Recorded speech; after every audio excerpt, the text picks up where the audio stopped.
and live. All right, good morning, everybody. Those of you who are sitting here where it's nice and warm, and those who are outside or home or wherever, welcome in November 17th. So we have a sufficient amount of people here for the board meeting. We all are quorum here, and we're ready to go. Let's see here. Next item is the approval of the minutes of October 20th of 2022, which have been sent to the members of the board. And if there are any questions or statements with regard to it, please let me know. Hearing none, it will be approved. And now we have Dr. Glass.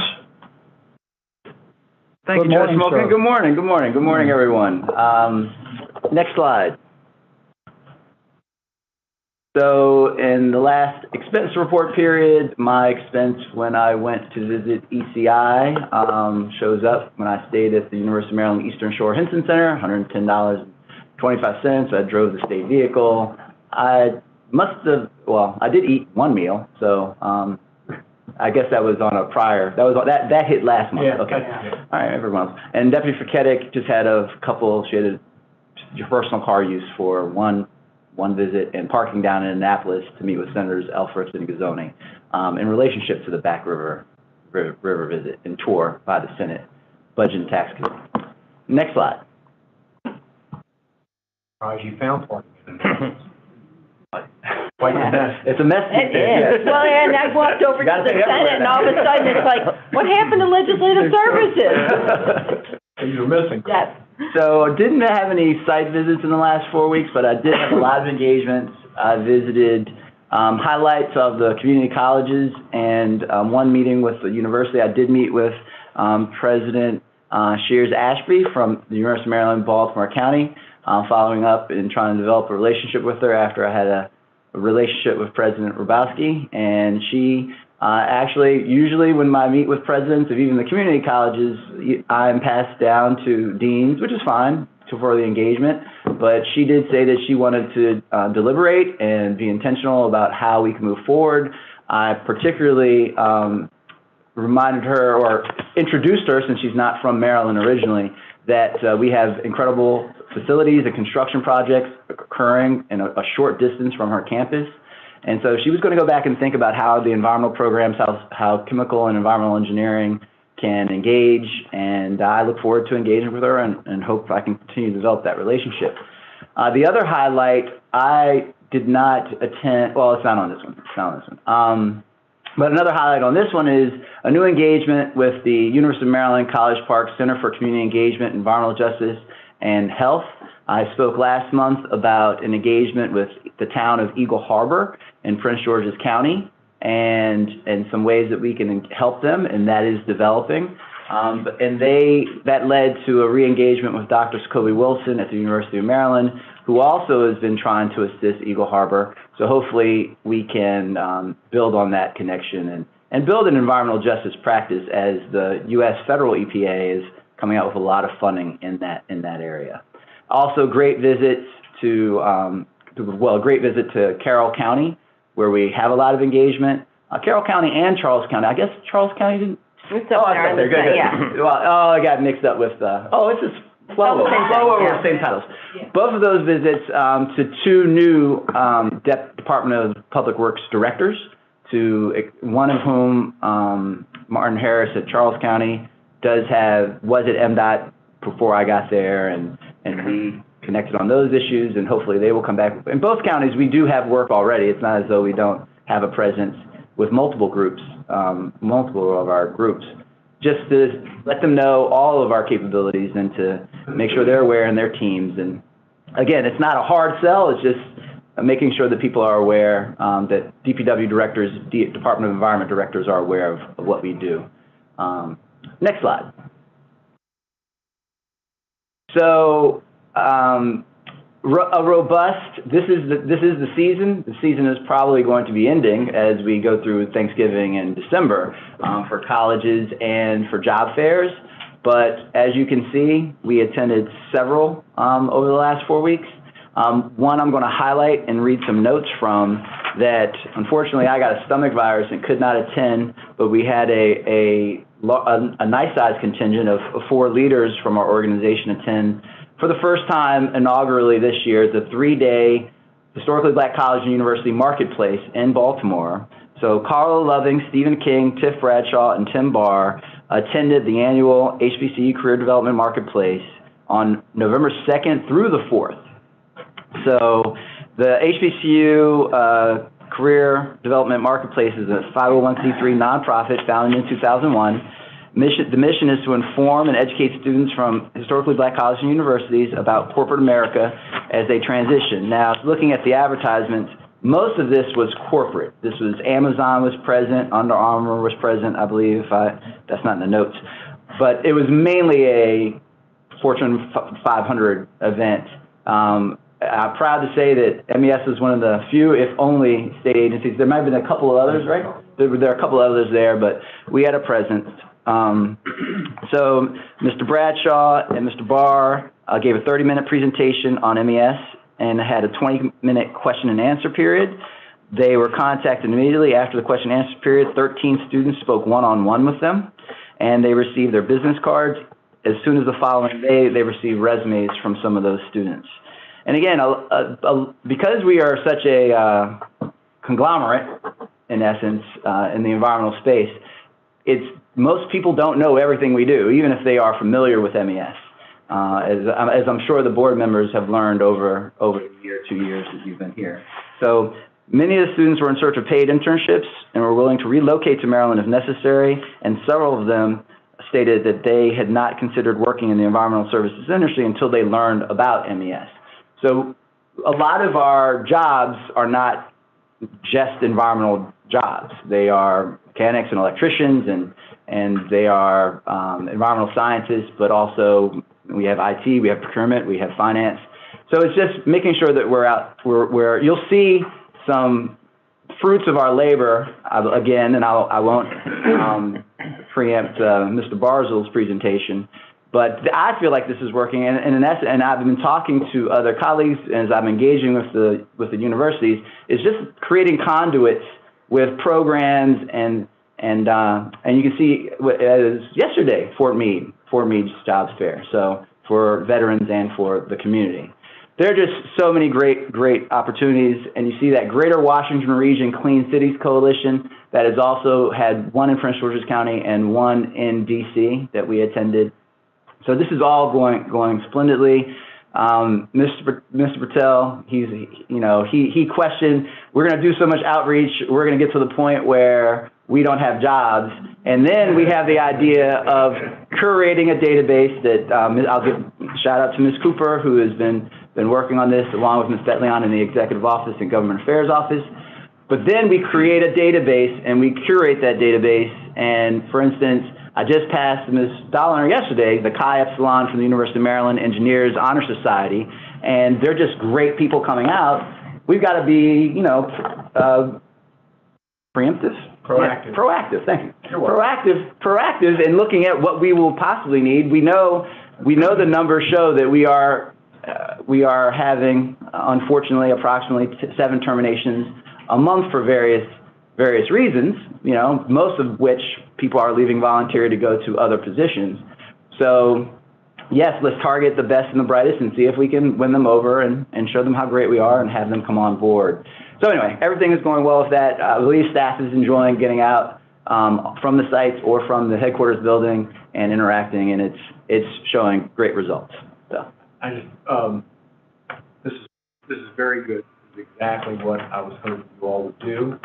And it's not a one-off. I mean, you're going to be building relationships. You're going to know people. When somebody calls you, you're going to know exactly who you're talking to.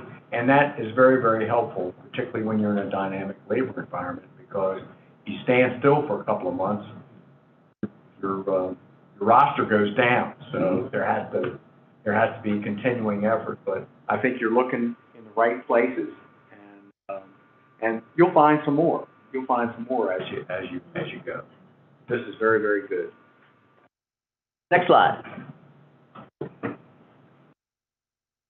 So I'm sure many of you may not know, you all know that I spent a significant time in academics, but one of the courses I was forced to teach initially and then fell in love with was engineering economics.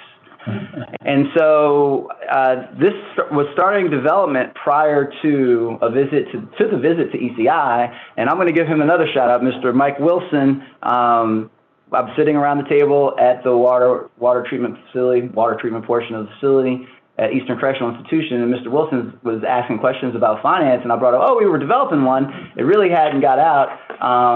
We hadn't finished it yet. He's like, well, I would love to see that seminar. And I emailed him yesterday, and I said, well, did you watch it? And then actually I got the list and saw that he was on the list of people because it was streamed. And we bought 6 books that are near and dear to my heart that I have in my library at home, and we put them in the lounge. And now new idea overnight was that, and you see that there are only 2 left. And I hope everyone, for MES staff, whoever took the books, you're supposed to read them and bring them back. It's a lending library, not a add to your library. But because we have a 401k, because we are a state agency that is a 401k 457 based agency, it is important that we educate our staff. We first reached out to Vanguard, our 401k provider. They have webinars and such, but not a personal touch.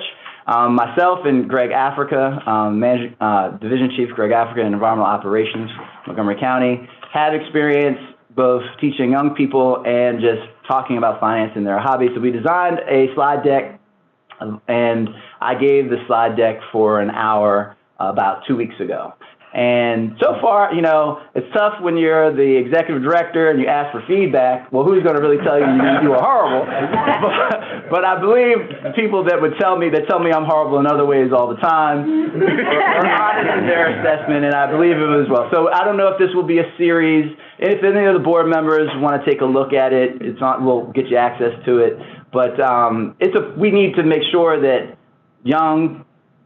people that start working here take advantage of our 401k and 457, and if they see those results and what that can grow to, especially around best time when they're going to receive their best, don't just go buy a Harley, maybe make a little investment and add to your kitty. So I believe it was well received. We will keep the library stock, and we will get some books out to our sites so that they are also having access east and west to this information. I'll take a look at it. If you're horrible, I'll tell you. I know.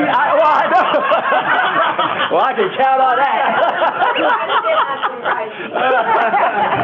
But I doubt it. Next slide. And another effort from the reculturing book that was one of my first book purchases only a few months ago. And then many of my colleagues in the executive office have read it. And a shout out to Mrs. Jana Leach, who remembered this section. And we had a new staff member that's working for Ms. Condra in audit. I guess he's a millennial. I'm assuming he's a millennial, if not Gen Z. And she took on her own volition, created a peer-to-peer group for him to meet with. And it was from the reculturing book. She remembered the line, and they all loved it. And so the three people she introduced, you have to receive some Inspire words. They're environmental education specialists in the Terrapin program, so they've got the gift for gab in teaching and engaging, but it turned out really well, and we're going to try to see if we can use this as a part of our retainage, because having people come on board, feeling a part of the team, it's the key to retention. So along with our recruiting, we're also remembering we need to focus on retention and keep our numbers. Right now, our numbers for the last 2 months are 15 onboarded approximately, and 7 lost. So we have a net gain each month of 7 or 8, and we need to maintain that. You'll get there. Yep. And you'll see the more detailed numbers in Mr. Barzell's presentation. But great job, and great shout out to Mrs. Leach. She's watching because she's always watching. And she did another one yesterday, too. Oh, Didn't you? Yeah, another one yesterday with safety, the new admin and The safety. new admin and safety. Yeah. So making folks feel comfortable as they join the team wherever they are. Next slide. I think that's it. That's it. Yeah. Thank you, Joe Smoke. Yes, sir. Thank you very much. Now we have the agency activity report. These are matters of proposal that have been accepted for us to take a look at. So, ladies and gentlemen, if you take a look and let me know if there's anything you want to talk about.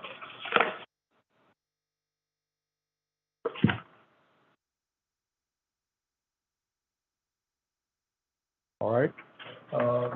Anyone have anything with regard to this matter? No? All right, therefore we'll proceed. And Mr. Patel. Good morning. I'll ask you first. Solomon? Good, great. Then we can, everything else, you just drop it and we'll go somewhere else. So, as you see, this labor sales by groups, we compare versus the previous year, we compare versus the budget. There are no flashing stars on any of them, but overall, the environmental operations has a significant increase over all other groups. Our fiscal year 23 actual is up 660,000 as of this point over fiscal year 22, which is the increase of 6.27%. Of course, we did get the salary raises of 4.5%. So even if you're considering that, we have a net gain of 1.77%, which is the result of the new projects, the recruitment efforts, reducing the vacancies. So overall, the trend is very good in almost all the groups, and we forecast that it will be even better estimate by the end of the fiscal year. We see constantly the new projects, the word is getting out, so the prospect of increasing the labor sales is very good for the fiscal year. Is the environmental operations, is that largely attributable to the sewage treatment plant in Baltimore City?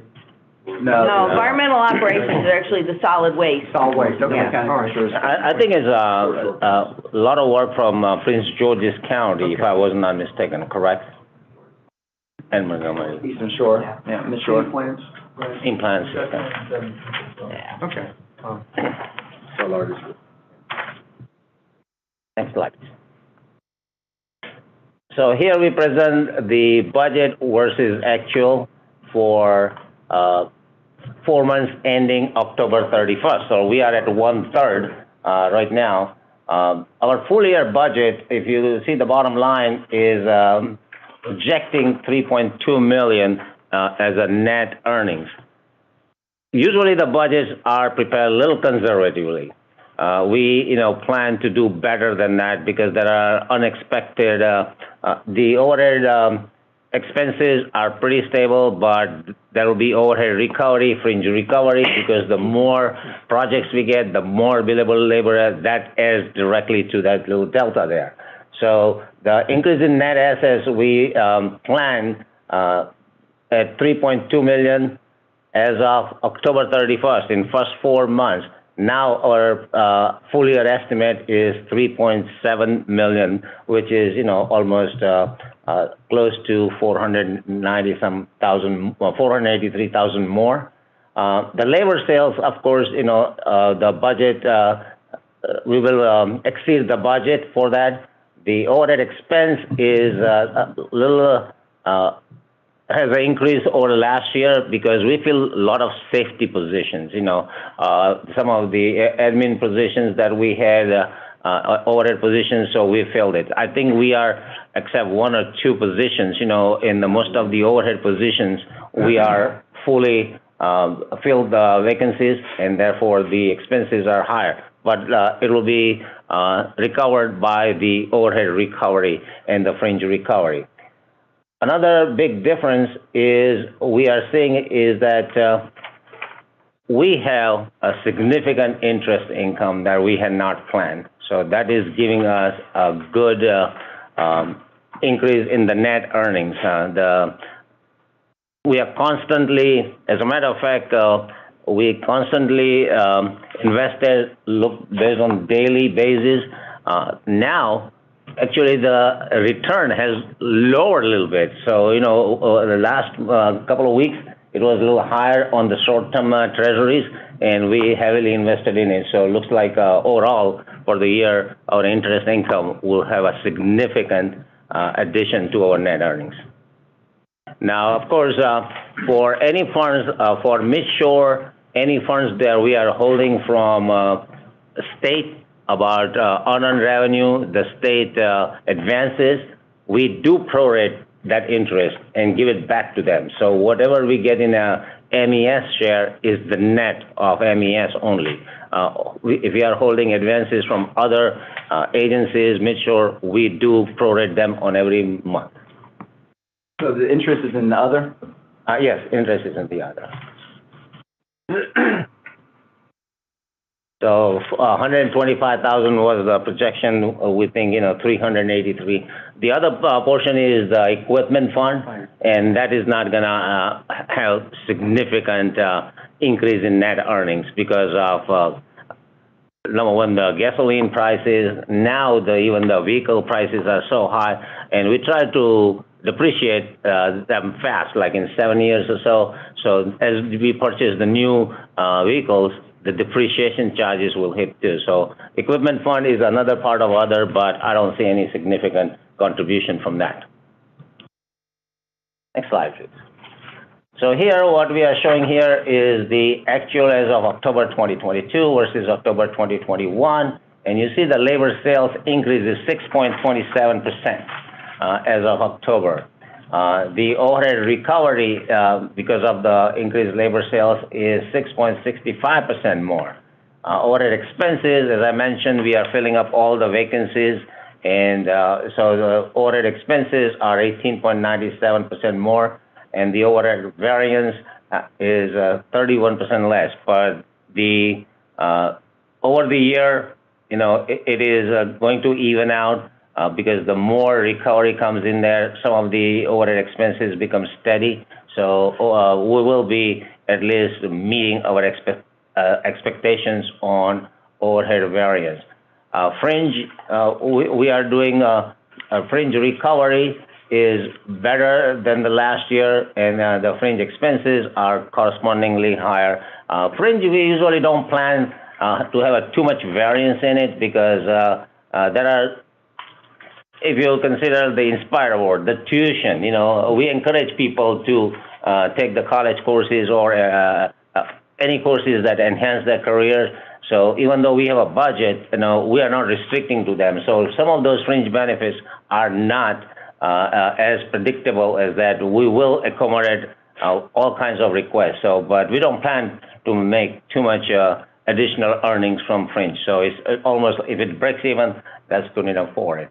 The project variance is, since we have removed the service center, since we have gone to actual billing, the project variances mainly will be like used oil or, some of those projects where we have a little flexible revenues. But other than that, the variance will become pretty steady because what we are billing is the actual. And I would like to point out that we are keeping our fringe and overhead rate lower. It is not changing from year to year. We've been comparing to some of these, because of course our subcontractors submit us the bids, and I see the rates on it. If you see our subcontractors for AE firms, they're close to now 200% overhead. Our is limited to 114, including the fringe and overhead. So we are trying to keep it consistent. The biggest advantage we get is by increasing the labor, because now you have a broader labor base to recover the same expenses. So we will consistently keep the overhead lower. Dr. Glass is very supportive of it. We are not cutting the overhead expenses. If it is required, we will spend that. It's not that, our intention is to increase the bottom line. So we will, any justifiable expense, we will incur it. But on the same time, we'll keep on increasing the labor so we have more recovery to pay for this. Any questions? Thank you very much. Well, thank you, sir. Appreciate that. I've got one question. And maybe this is way off the track, but when you past a fire station or a police station, you see state money in terms of gasoline or other, diesel, which probably is a lot less expensive than what we would buy in an ordinary polling station. Is that right? No, we use the state facilities as much as possible. As a matter of fact, it's a very significant percent. I won't be surprised percentage. I won't be surprised if it is 90%. The only time somebody will use is, these commercial gas stations is where there is no state facilities available in the vicinity. Good. So we do utilize that, and it used to be a major difference in price. Now it is not that much, but it's still very advantageous. And every fleet vehicle has a card in it, and they can use that at the state facilities. I was thinking, in far off, if you're going to Western Maryland or whatever, you probably wouldn't find a whole lot of the. Well, actually, Rocky Gate. Every state They've got it up there, State highway. Okay, great. Well, Most of them have gas stations. that's excellent. Thank you very much for letting me find out about that. Yeah. All right. Now we have some human resources report. Parcel? Morning, everyone. Yes, sir. So I got to attend the Community and Veterans Job Fair at Fort Meade yesterday with Joe Wright, our Deputy Division Chief of Water and Wastewater. It was a great opportunity. Joe is a Marine vet. I'm a Navy vet, so we were in very friendly territory, even though they were mostly Army people. We had quite a bit of inquiries. We were doing a hard sell on our operator and training program, as well as our mechanics and electricians, and just trying to get a lot of interest drawn up. We did get some paper resumes as well, about a dozen of those. So we had pretty good interest. They were surprised to see environmental people at that forum. So, and we also did a pretty hard sell on our 401k program to distinguish us from other state agencies. So overall, I thought it was very well spent time yesterday. We also hired our new HR specialist. She will be beginning with us on 12/7. It's an internal hire, but we feel it's going to be a big contribution to our department. And reporting on our vacancy rate, as of last week, we were down 5.33%. And I'm very confident that I'm going to be giving some even better news to Dr. Glass and Deputy Firketic tomorrow. It looks like we will have achieved our goal of being under 5%.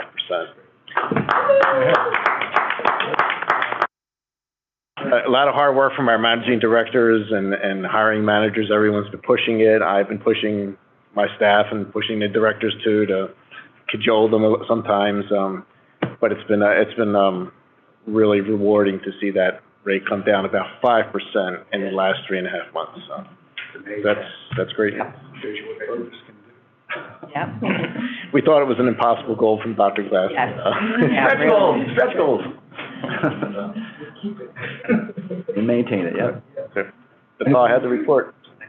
Yeah, the graph. That's the graph. And look at the trend line going down. Trend line's gone back down. Yeah. Working on retention, I'm sure, in the coming. Yes.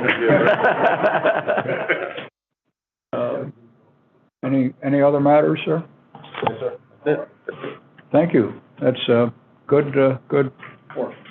No question. All right, now we have some managing directors who will be speaking to us, and who will go first? Here, I'll let you. Okay. I'll let you take my seat. So you close to the mic. Okay, great. Thank you very much. No extra charge. Okay, last month I commented about being last, so they made me first. First shall be last. And then- Right, so first, right. Yeah. One of the great things about my job is that I get an opportunity to deal with all kinds of clients. And this week I wanted to share with you one of our clients, the Woodstock Job Corps Center. You may recall that one of the things that Star Sergeant Shriver started during the Kennedy and Johnson administrations was the Job Corps. And this is one of the facilities that we serve. They've been in business since 1964. They serve young people ages 16 through 24, and it's located in Howard County in Woodstock, Maryland. We provide wastewater treatment services for them. Next slide, please. And the project normally what I would do is walk you through the construction of the project, but this job is about to start up, so I just thought I'd throw you some elements. We started construction in 2021, March. The plant capacity is 50,000 gallons per day. The design cost for our engineer was a little over $700,000, and the construction cost was $8.6 million. And as I said, we're currently starting. As a matter of fact, even as we sit here today, we are starting up that facility. So we're very proud of that. And we should have it going probably in another month and a half or so, and have approval from MDE to put it online. Next slide. We have a very interesting construction project with Woodstock. It actually sits at the top of a hill, and what you see in this picture is a containment wall we had to actually build just to make sure the plant doesn't fall down. So, but that's a very, very, very interesting piece of construction. And as I said, the containment wall is what you see here. Next slide. Our upgrade includes, and by the way, I say upgrade, but it's really a new plant. We got rid of the existing plant, and we spent the last 2 years pumping and hauling the sewage from the Woodstock Center. But this is a brand new plant. What you see on this slide, you see the initial screens that we use for screening out the material that comes in with sewage. You'd be surprised what people put down the toilet. So we have to have these screens in here. And you see the initial tank where we hold the water to equalize the flow. Next slide. Now, this plant, we have 5 different plants like this, but we're using newer technology in this plant. We're using something called membrane bioreactors. And what it is our current process is coupled with these membrane reactors. And what you see here in the picture, on the left, you see a couple tanks, and inside these tanks are the filters that are what we call these membrane reactors, and the wastewater is actually sent through these fabric filters, and it provides extremely high quality. As a matter of fact, something that people don't realize is in the water and wastewater industry, we're always facing challenges of increased requirements. And this particular technology allows us to meet some new challenges that the Maryland Department of Environment has laid out for us. The technology is 50 years old, but people in this country just started using it in the 80s. And we have this technology available at 5 of our plants, this being the 5th. As I said, what you see in the picture here are the tanks that hold these fabrics. And you can imagine with this microfiltration, you get extremely high quality. Now, the interesting thing about this technology is it's used on the West Coast because water isn't quite as plentiful as it is here, so they have to use some water reuse. And we don't do it in this part of the country because there's plenty of water in the Potomac and the Patuxent, but in the desert and in the West, they really have to reuse water because there just isn't any water. So they use technology like this. Is really, really refined technology that allows them to get the quality so that they can actually use it as drinking water. And as a final step in the process, next slide, we have ultraviolet light that we use to disinfect the water just before it goes out, and then we pump some air into it to meet the requirements that we have as far as so much dissolved dissolved air being in water before it's discharged. This facility does not have a storage, or does not have a sludge processing element. So what we do is we store the sludge in this particular tank to the right, and then what we do is we take it to our Freedom wastewater treatment plant where it's processed. So it's hauled out there by truck? Yes. Oh, it's hauled out on a regular basis. Okay. And then finally, we have a nice new office complex. The boxes this is taken before the boxes were removed, but we're all ready to go today, and everything's in order. Control center, complete graphics, everything is going on in the plant. And last but not least, the final slide shows our backup generator. We can't afford to be down. No. So, I think just about, I think all of our facilities have, I think all of our facilities. required. Yeah, they require it. So all of our facilities have backup generators. And that's all I have. Thank you, sir. Okay. All right, number 2. Anyone else? I'm sorry? We were just talking about number. You know, what a great lead-in for me. Thank you all. So I'm really happy to present to the board what we call our crown jewel of the Environmental Operations Group. Ms. Heller is very familiar with this operation, and it's the Midshore Regional Solid Waste System. I'm not speaking specifically about just the Midshore 2 landfill, but the entire program that was born out of a set of regulations back in the 1990s. The old landfill, the old way of landfilling trash prior to 1990 was befitting of the name, open dump. So EPA adopted new regulations. All of the states then had to adopt those regulations. It's a Subtitle D, landfill regulations. And so in the early 90s, the counties were looking at the need to close their existing landfills and to build a new landfill to meet the new regulations. And so the upper 4 counties, with a lot of foresight, actually, a lot of courage, because it's awfully hard to look beyond your initial terms and making long-range planning, decided the best avenue was to bond together and use the economies of scale to build one landfill, 4 counties. And again, the cost to do so was lower because obviously you've got a lot larger amount of volume to cover those costs.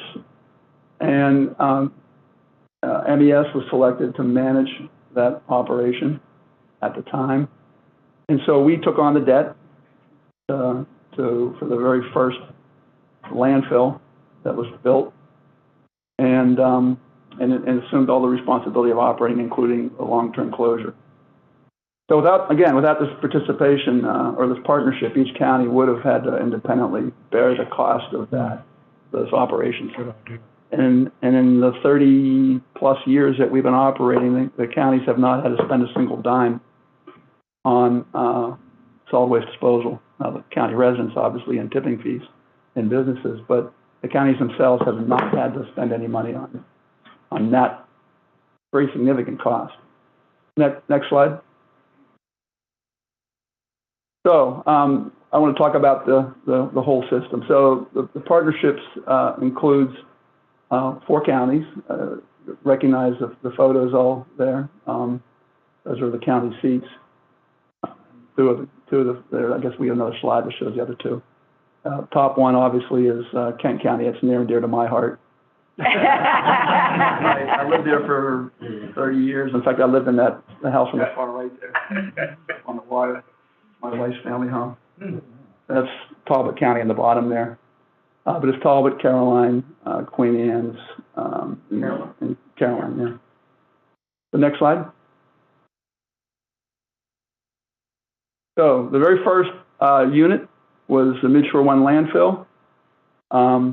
We operated that landfill from 1991 until closure in 2010. So it worked for 20. Each county bears the responsibility of hosting a landfill for 20 years. So the very first one was Midshore 1. and built in 1991, closed in 2010. You can see in the top, on the third photo over from the right there, it's a cap. It's a unique and innovative closure cap. It's an exposed geomembrane cap. It's one huge slip and slide. Basically, when it rains, it comes off that like a torrent. We have also have had a long-term energy program there. It's voluntary, so we have a landfill gas collection. Prior to last year, we were working with Eastern Utilities to generate electricity. That became cost effective, so Eastern Utilities terminated that agreement, and we went to a much smaller unit that we have there now. It was featured in a national publication. Small unit, but it is generating electricity. In addition, we flare the balance of the landfill gas off and collect carbon credits for that to help pay for some of the closure costs. So that was the Midshore 1 regional landfill. We currently run a transfer station for Talbot County there, and there's a homeowner convenience center there. So trash comes into the transfer station and is transferred to Midshore 2, which is the next slide. We can go to the next slide. But we lost one. There we go. Had me fold there for a minute. So the Midshore 2 landfill is in Caroline County. It began operation in 2010. It's scheduled to close in 2030. We accept about 150,000 tons of municipal solid waste at the landfill per year. We have a homeowner drop-off there that is free to all 4 of the counties, free for any citizen in all 4 of the counties to use. And that landfill is unique in that it was recognized in 2013 by the Solid Waste Association of North America, the national group, with its Gold Excellence Award for landfill operations. So it's an award-winning landfill. It's innovative in its design. Partnership in its own right, again, is unique and innovative in its own, and a good model actually for many rural counties out there. I'm surprised we haven't had more rural counties adopt this approach. But it is a gold-winning landfill, and we're proud of it. That bottom photo, my predecessor, Steve Tomczewski, was a bit of a character, and so he had a parade to escort the very first truck into the landfill when we opened up Midshore 1, or Midshore 2, I'm sorry. And that's that was the parade that came in. He had a queen. He had his trash queen. He had the crab, the Maryland crab. It was a smart car was there to lead the road. He was quite the character, and that was the photo of that. Next slide. So for the last 10 years, MES has operated the Midshore Regional Recycling Partnership. It's a sister agreement to the Solid Waste Agreement. All 4 counties, again, banded together to offer recycling within the 4-county region. These are 35 recycling drop-off locations scattered out strategically among all 4 counties, where residents can come and drop off glass, paper, cardboard, metal, plastics. It is separated there, so we get a little higher value for the material that we collect because it's cleaner. That program also hosts a biannual household hazardous waste facility that's open to all 4 counties, and it's been very successful. We also have other programs that are not mentioned here. We do some grinding for some counties. It's just split up, the services are split up, but they're all funded through that Midshore Regional Recycling Partnership, and that's in turn funded through a surcharge to the tipping fee for every ton that we bring into landfill. So that's what pays for that service. Again, it's fully paid for, so the counties are not incurring a cost for that service as well. Again, this is a wonderful model, and we'd love to duplicate it elsewhere. Next slide. That brings us to what's next. So Queen Anne's County is scheduled to host the next solid waste management facility. This could be any facility, but as it turns out, from an economic point of view, landfilling seems to be the most cost-effective way to handle the volume that's generated at the shore. So at this point, it's scheduled to be a landfill. We have filed the permitting, the beginning stages of the permitting process there. It takes about 7 to 8 years, so we're right on schedule for that to get a permit. And so bids are going out for the design phase of the landfill. And the first phase of phase one of the permit application has been submitted to MDE. We should be seeing a public informational meeting in the next few months, and we'll kick that off. That's where the next phase is. Again, it's a model operation. We're really proud of it. It's our crown jewel. Thank you, Ms. Heller, for allowing us to do that, and open to any questions. Queen Anne's the largest generator. I guess it would be between Queen Anne and Tulsa. Queen Anne's has the most people. A lot of the volume is generated on, there's not flow control there. So all the volume is generated on the heavier populated island. It goes over to the western shore. So they're neck and neck with Talbot County. Smallest is Caroline and Kent. This is a great arrangement. When it fell in my lap in 1991, I had to spend $160 million to retrofit the Millersville landfill. So it's not cheap. It was not cheap. And there was really a lot of foresight. The courage that the commissioners that's understated. This is really well done. I guess you can say that it's not expensive, one way or the other. Yeah.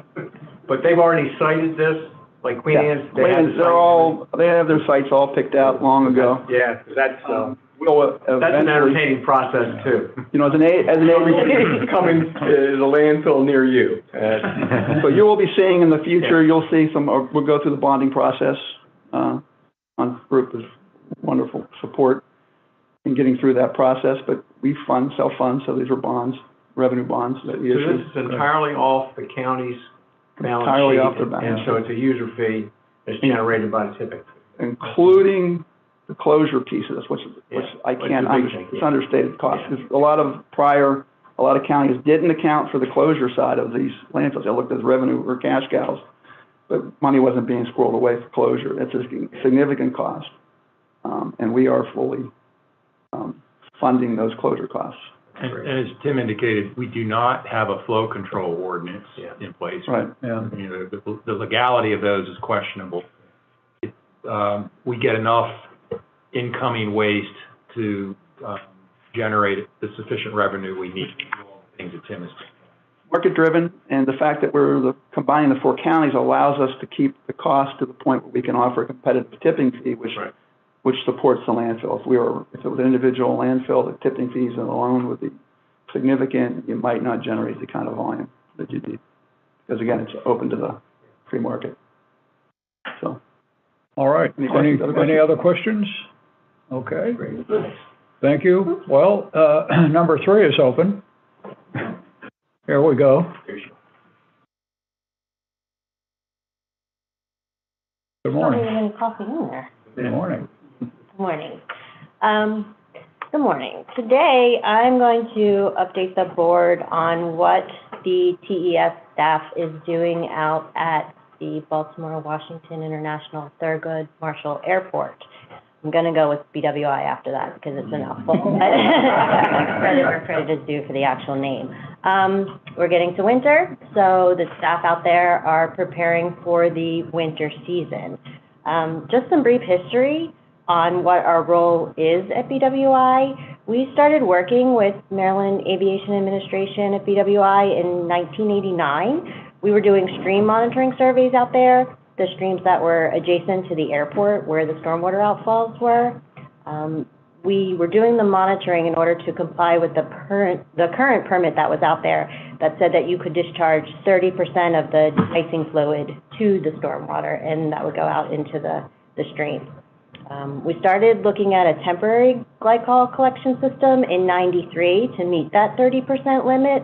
And then in 1996, there were a few tanks out there and started to expand to collect more and more of the de-icing fluid as the airport grew to still meet that 30% limit.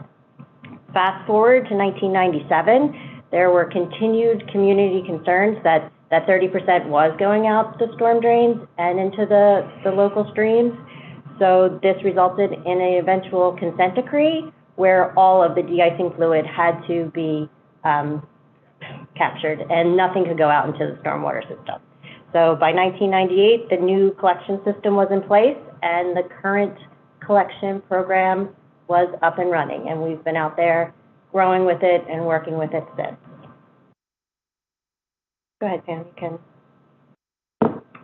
Okay, so currently we support MEA providing the de-icing fluid collection system and management. We manage all the de-icing fluid recovery and disposal operations, including the collection, monitoring, maintenance, the regulatory reporting. One of the major components of the collection is operation of the glycol recovery vehicles, the GRVs. This is a picture of some of the GRVs that are owned by MEA. MES operates these, and they have a capacity of about 800 gallons of collected fluid. Okay. We also supplement those GRVs with even bigger leased GRVs. They hold more than twice the amount, and each year we get safety training and operation training. This year's just happened last week, so the owner of the leased GRV vehicles comes out and trains our staff so that we can operate these monsters safely. This picture is just from the training. Additionally, we start preparations for all the diversion vaults, making sure that everything's working and is operating so that when we have our first de-icing event, the stormwater can be captured, sent to the vault, and handled as opposed to going out the stormwater system. And then to supplement the GRVs, to supplement the collection, we also have tanks that we have delivered to the site. These are portable Adler tanks, they call them.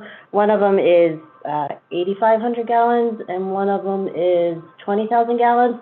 And one of the main purposes for one of these is to collect the high concentration de-icing fluid so it can be recycled, but it also is a means to quickly unload the GRVs so that they can get back out and keep collecting. Those two tanks are now out at site. And then the second winter weather preparation underway, which is a much smaller scale but probably gets the most publicity, is the official snow stick, as I like to call it, the snowfall recording station at BWI. And I have to say, when I spoke to my BWI folks, I was like, you know, give me some pictures of everything you're doing and don't forget the snow stick. And they were like, really? That's kind of the most exciting part. But yes, so we have the official snowfall recording station at BWI, and it's at an approved location in the corner of the airport. Kind of see that little tiny white dot up on a protected embankment. You can go to the next one, Sam. And I know this should seem like a more impressive visual, but this is our snow monitoring station. This data goes to the National Weather Service. It's overseen by the National Oceanic and Atmospheric Administration, NOAA, but it's really just a rain gauge tube and 2 measurement boards with meter sticks. Our staff goes out there every 6 hours during a snow event, measures the snow, and then at midnight they measure the cumulative snow. They enter all those totals, and that's when you're watching the news and they say the official snow measurement at BWI came right there from that little plate and that meter stick. So charming. It's sort of 19th century. Yeah. I was like, there's not even a sign or like, I don't know, some balloons or something, but there it is. And I think a couple, yeah, you saw it, right? Yeah. Oh, okay. Tanner did. Yeah. Okay. Yeah. So there it is. Well, nobody steals the stick, you're in. So, on the airport property, so nobody can steal it. No. Although you could see that hanging in somebody's college dorm along with like road signs and safety cones, you know, the official stick. But yep, we're gearing up. We haven't had our first de-icing event yet, but once that starts, our staff will be in full collection mode. Have you ever collected the icing or BWI through the sewer system? It's discharged to the sanitary sewer system. It used to go, because it went out with the stormwater, so it would go out through the stormwater outfalls to the creek. Now, when we have a de-icing event, the stormwater is diverted, so we capture everything. It doesn't go out to the creek. It goes into the vaults, and then we collect it and dispose of it. So nothing can go out into the stormwater system any longer. It also must put a bit of a load on the regular Mm-hmm. Yep. For the sanitary sewer? sanitary sewer. 'Cause I understand that a very high, COD, yeah, very high COD. Yep, and that's part of the monitoring and the coordination we do in order to do this. So that's why we have the big tanks out there too, because it allows us to hold it so that it kind of breaks down over time, and so when we release it, it's not full strength. Mm-hmm. Yep, we use the tanks to recycle it. And depending on the weather event, we do have capacity in those tanks to bring that down. Every time I drive around the perimeter of the airport, it's hard to believe there was 3,300 acres of truck farms. And not that long ago. Yeah. The airport was built in 1950. Harry Truman dedicated it. He was president at the time. But, and in the center of the area is what's left of the little town of Friendship, which was the original Great town. town, and it was the name of the actually, airport. a couple cemeteries there where families go in a couple times a year Yeah. and put flowers on the cemetery. Mhm. It's interesting. Yep. And that's within the airport property, I believe. It is. Mhm. It's in the perimeter. Yeah. Exciting times. Well, thank you very much. Thank You know, MES does a lot for the people of Maryland. This does a lot for people from all over the world. Right? Because all you do is to have one mistake, Yeah. and it can be deadly. Yeah. I've seen it, I saw it, actually, I was at the time when this happened down at Dulles, not at Dulles, at the National in DC in 19, whatever it was, I was going down to Richmond, and I had gone over the 14th Street Bridge, yeah. And within about 10 minutes, the place had been blown up. Yeah, yeah, with a plane. Unbelievable. It was bad weather, whatever, and these people did not pay attention. They had people who wanted to get down to, I think they were going down to Florida, and it was a big hurry, and, don't bother, and Skip the icing. they could get up about 30 feet, and that was the end of that. Yeah. So, we do this for a reason, Right. and a big reason for our society and the world who come to us. I know. Yeah, you think about that when you're sitting delayed because your plane is getting sprayed down, but Right. you think about the alternative, so. Exactly. All right. So, thank you. Thank you. And please tell the folks that are there that we really appreciate it. Indeed. All right, number 4. Here we go. Thank you. You gotta get a little bit of money put in every time somebody. Take us to Chick-fil-A or something. So I wanted to talk about Cox Creek expanded dike raising to +60. It's a current construction project at the Cox Creek Dredge Material Containment Facility located in Anne Arundel County in the Curtis Bay area.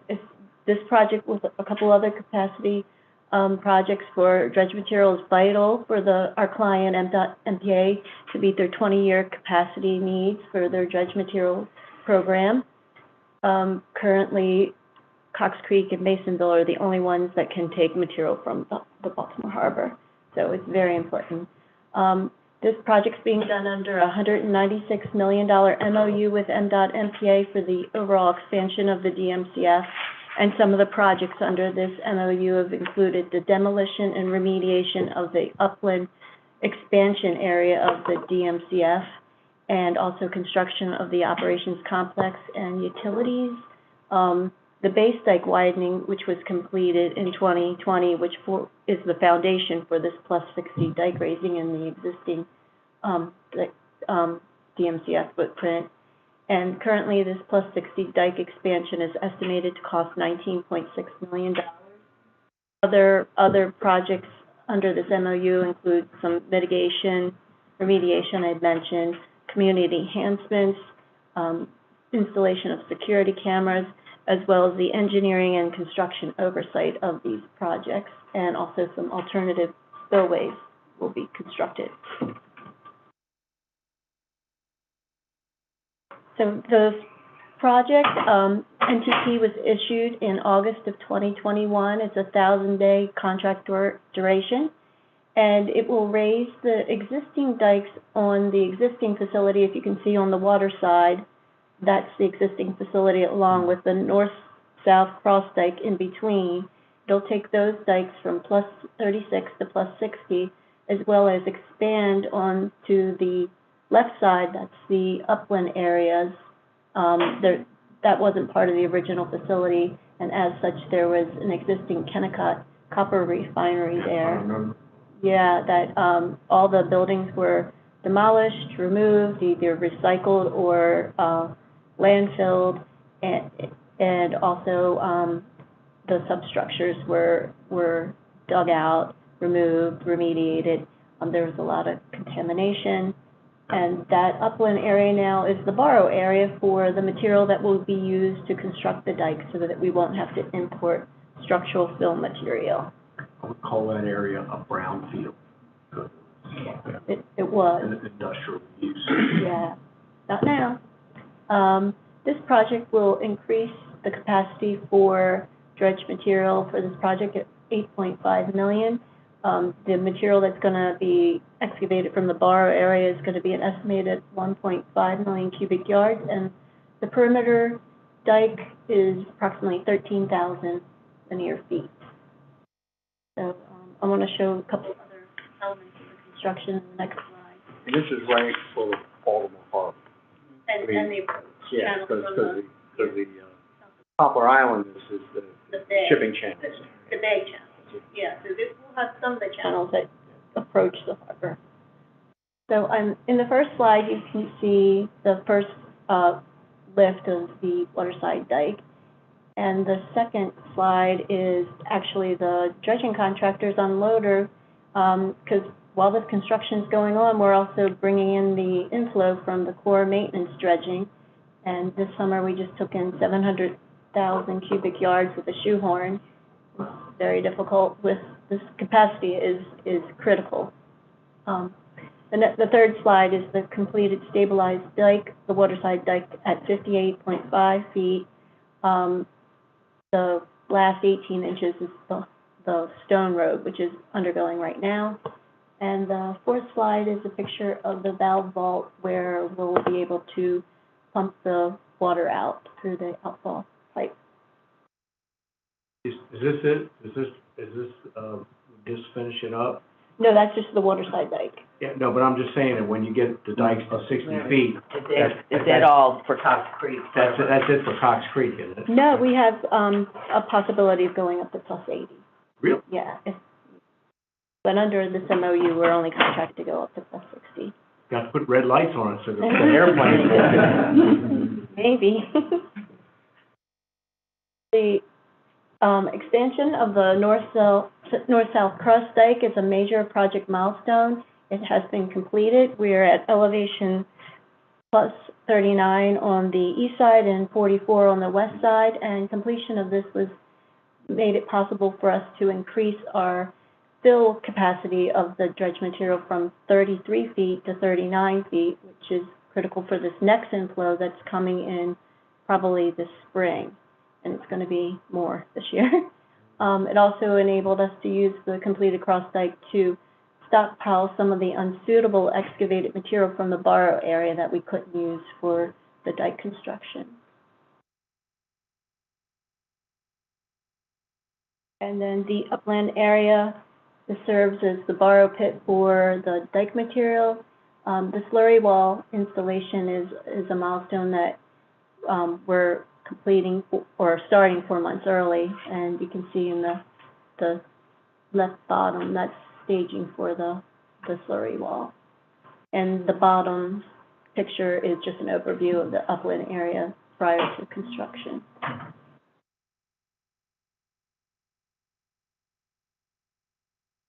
Overall, this project has met multiple milestones, including getting things done a lot quicker, which is helping us get more capacity faster.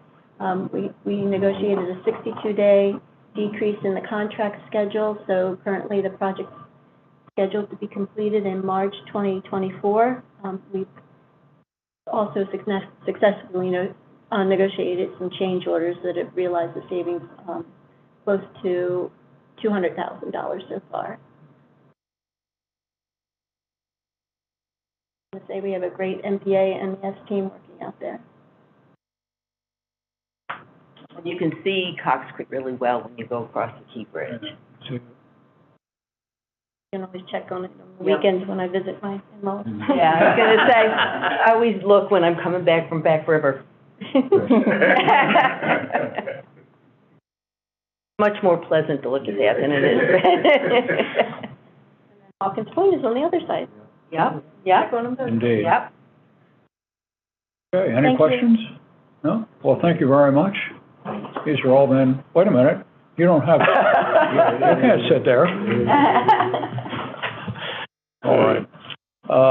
Next, Ms. Crosby, you have a number of them to show us. About 10 today.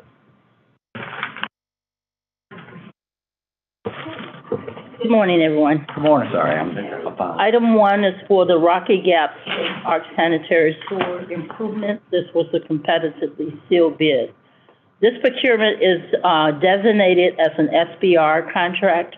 It has an MBE goal of 20%. The awarded company is Warwick Supply Equipment Company in the amount of $1,499,885. All right. Having taken a look at it, any motion to approve? Well, I will. Second. All right. Any further discussion on this matter? Hearing none, those in favor, please raise your hand, say aye. Aye. Aye. Aye, all right. None is opposed, therefore it is approved. Next. Item 3 is for the Harford County Waste. Yes. Number 2. Trying to get this done fast. Harford County Solid Waste Management Service. This is a pavement replacement of Section 3 of the lower compost pad. This is a cooperative agreement with Harford County. The awarded contractor is American Asphalt. The amount of the contract is $393,543.15. It has an MBE goal of 10%. Any questions? If not, is there a motion to approve this matter? I move approval. All right. All those in favor, raise your hand, say aye. Aye. Aye. All right, the matter is approved. Next, ma'am. Okay. Item 3 for the Environmental Dredging Group. This is from our AESBR short list. This is for Poplar Island Environmental Restoration Project, General Engineering and Technical Services. The awarded contractor is Cahagan and Bryant Associates. This is a change order in the amount of $142,931.33. The total revised contract now is $265,974.99, and the MBE goal on the contract is 9.3%. The contractor is currently achieving 11.5%. All right. Anything on this? Anyone have any questions? If not, is there a motion to approve the matter? I'll make it. Second. All right. Any other matters? Any other questions? If not, please raise your hand if you're willing to say aye. Aye. Aye. All right. That has been approved as well. Next. Okay. Item 4 is for the Technical Environmental Service Group. This project is Central Maryland Stormwater. The contractor is Concrete General, Inc. This is a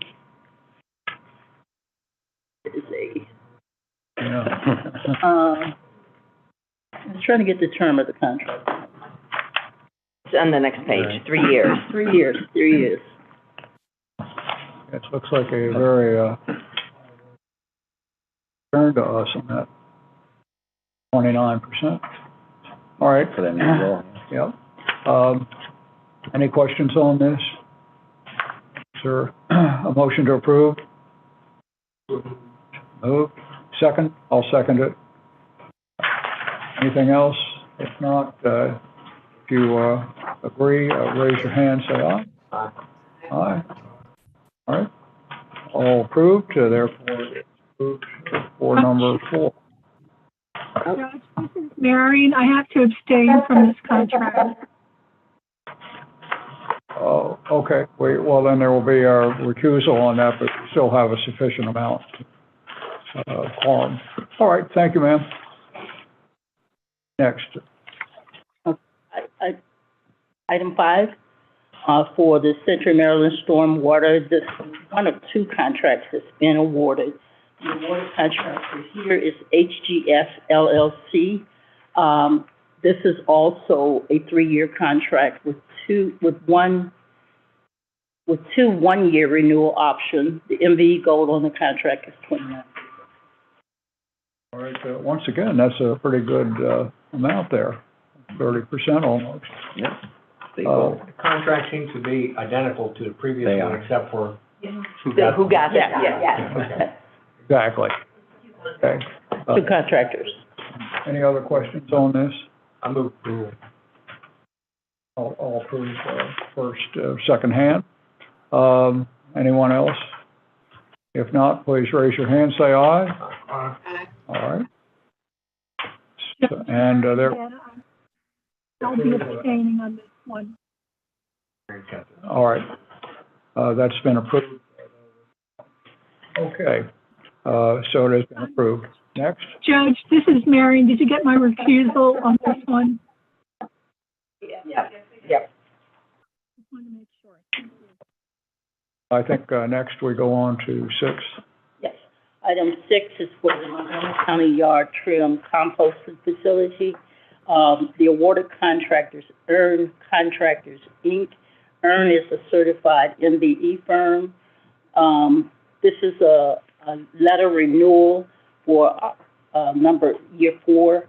The amount of the award is $718,000, bringing the total revised contract amount to $2,835,817.50, and with the goal of 30% MBE, and the contractor is currently achieving 25%. Great. Any questions on this matter from the board? Not, is there a motion to approve? Motion has been made. Second, I'll second it. Anything else? I would just notice that every place else in the state of Maryland is called yard waste, in Montgomery County it's called yard trim. Must be a reason. There's a reason for everything. High quality yard waste. My leaves are high quality. I couldn't help myself. All right. Well, nonetheless, all those in favor, raise your hand. All right, it has been approved. Okay, item 7 is for Point Lookout State Park. It's for the wastewater. This is an AE shortlist contract. The awarded contractors Rummel, Klepper, and Call LLP. The amount of the contract is $499,672.58. The MBE goal for this contract is 29%. 29, again, that's quite something to say. Any questions on this before we vote? All right, motion to approve. Move approval. Second it. Other matters? If not, all those in favor, please raise your hand, say aye. Aye. Aye. All right, so moved. It is now approved. Next, ma'am. Okay. The next item is for the wastewater division. This is for the cleaning of 1 and 4 digesters at Back River Wastewater Treatment Plant. The contractor is Central LLC. This is a change order to their original contract. The amount of the change order is $587,125, bringing the revised total contract amount to $1,874,181.73. The MVE goal for this contract is 12%.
anybody else lose audio?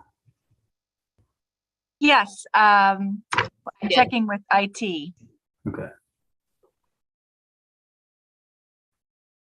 Looks like the cart's coming back online.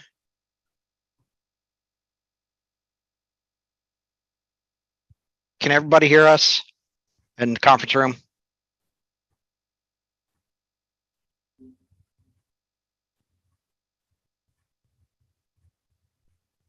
Okay. And would you dial back in, please?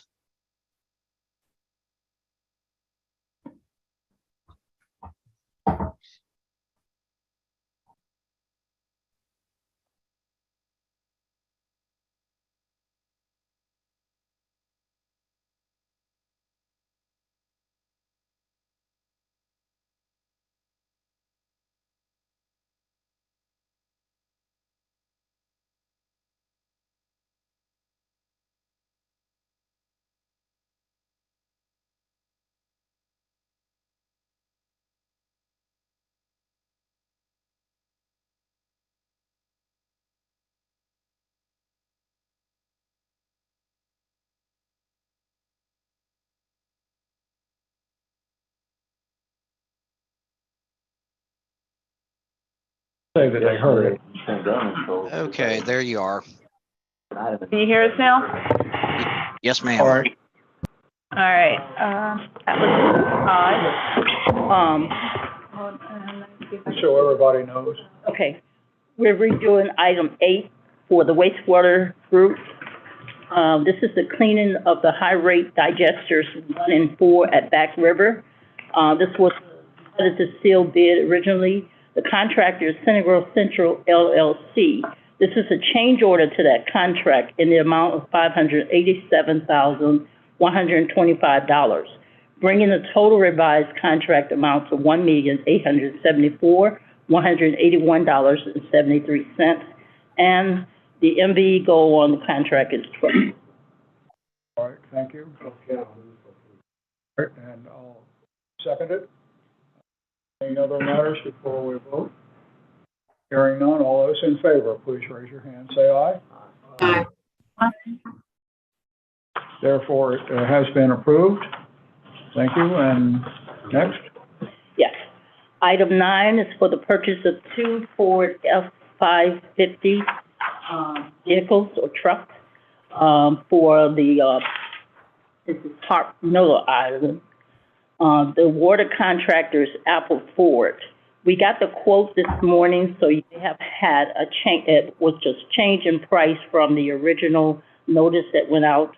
The amount of the contract is $329,109.20.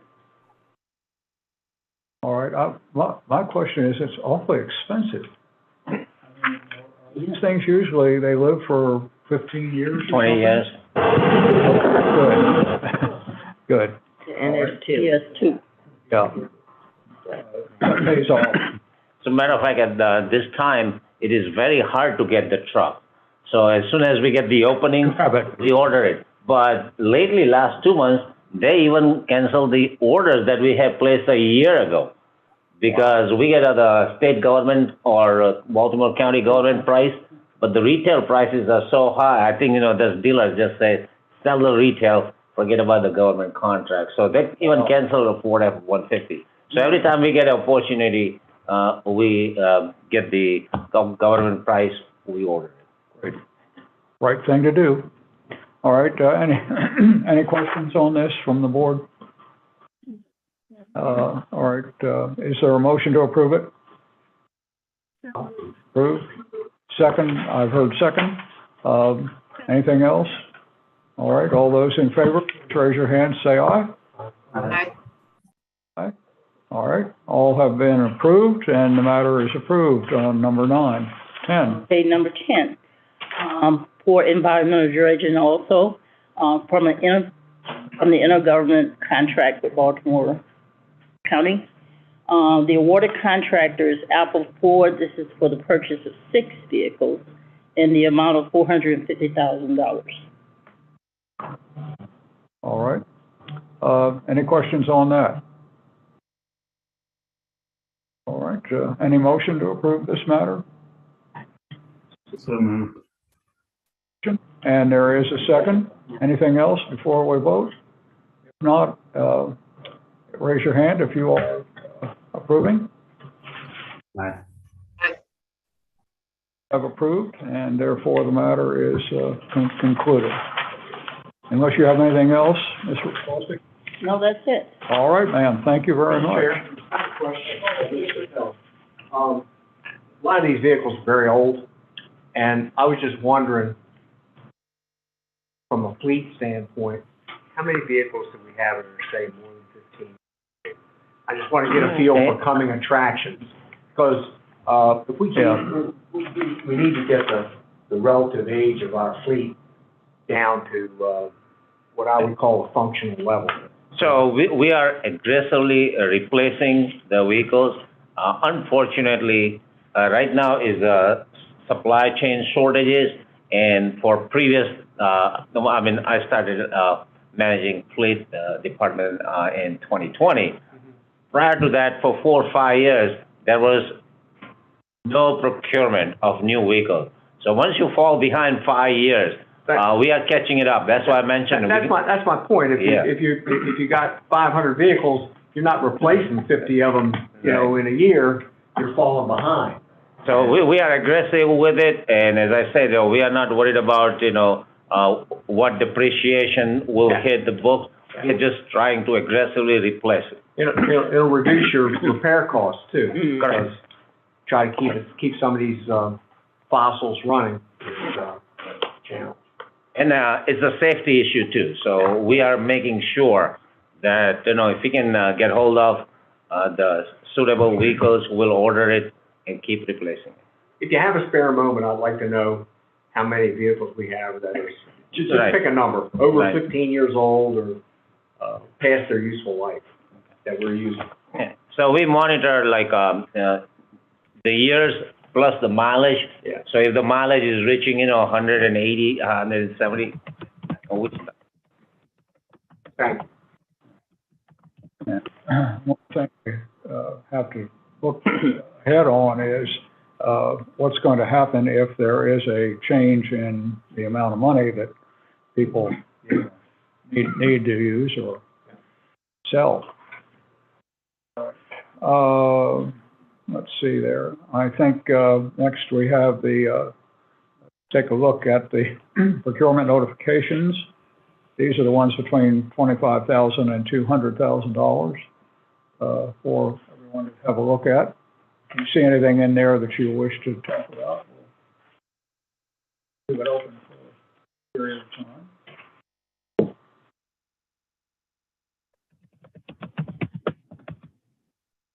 Hearing none, thank you very much, and we'll move to the next item, which is the legal report. Mr. Colton? We have not been sued this month. Yes. Very good.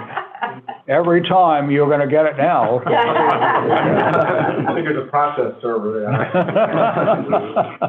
Well, we are very focused on supporting the agency, particularly in their transactional matters, because all the contracts that you see on the procurement notice, all the new proposals that are on the agency activity report, we review all of those.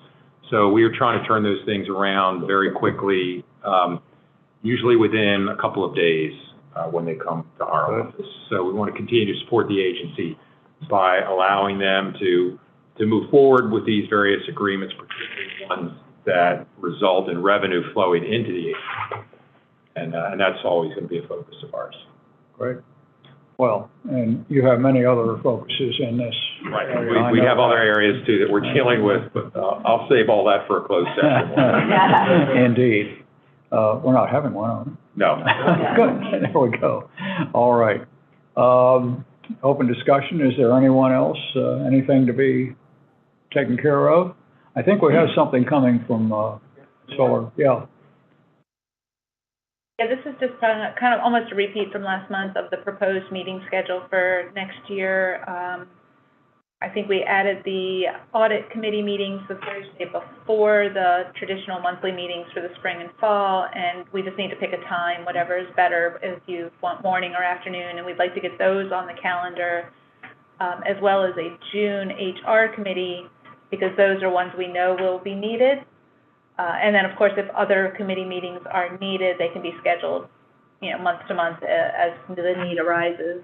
So I guess at some point I just need input as to what time you would like the meeting, or we'll just pick a time and surprise you. And there's one issue that we would ask the board to consider on the schedule, which is in the past, the HR committee has first reviewed the best results and the best recommendation. Usually that occurs in September. This year will be in October because our financial statements keep getting later. There is no requirement, though, under the resolution that creates the BEST program that the HR committee review those materials.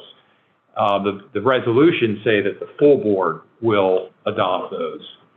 So the question that we have for you is whether that material and those recommendations should just go directly to the full board.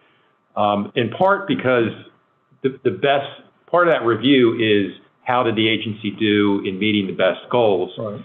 Many of those goals really don't relate to HR issues. Additionally, the impact of the proposed best payout is really a financial issue more so than an HR issue. And so we wanted to bring for your consideration whether in the coming calendar year, the full board would receive the presentation on the reading the best goals and the best recommendation for payouts, and not have those materials reviewed first by the HR committee. Well, I think it's probably the best alternative, unless there's somebody who does not want to do that. Ms. Wang, you are the HR person there, and have any questions on this or any suggestions? Actually, it was a issue that I raised with Sean. And in part because the process this year was a little duplicative, and we punted essentially from the HR committee, putting it back onto the board for its decision, ultimately with regard to the award of the best goals. So we would serve at the pleasure of the board. And perhaps, I hate to punt again, as lawyers typically do, but to the extent when we receive the report on the best goals, maybe at that point it could be determined whether the board felt or the chair felt that there was any benefit for the HR committee to review the report, and or whether it should just go directly to the board. My sense is if it's going to be just merely a complete restatement from what's heard by the HR committee and then it'll go to the board, my preference would be that it just goes directly to the board rather than duplicate time and effort. I think everybody would agree with that. Anybody have any question with it? I think if we proceed that way, that sounds just the right way to do. So, thank you, sir. Thank you. Anything else? Yes, sir. Before we depart, I just wanted to let the board know, and we'll have a full presentation at the next board meeting, but we did lose a staff member in the last week, not on the job, but I want to wish the family of Douglas John peace and a great homecoming, and let them know if they get this or if people can communicate that MES is praying for them. They're in our thoughts, and just wanted the board to know that we lost a 20-year employee last week. Well, thank you, sir. We'll do a full presentation on it. I'm sure that will be very nice to do. And so, the last thing I have to say, unless anybody else has one, yes? Anyone? Okay. The next meeting is on Thursday. Oh, okay. Next meeting is Thursday, December the 15th, 2022 at 9:30.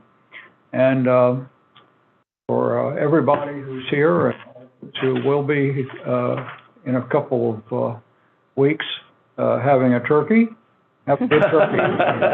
And we'll see you in a, well, December. Yep. Yep. Anything else? So long, everybody. We are adjourned. They're not frozen. I don't think they're.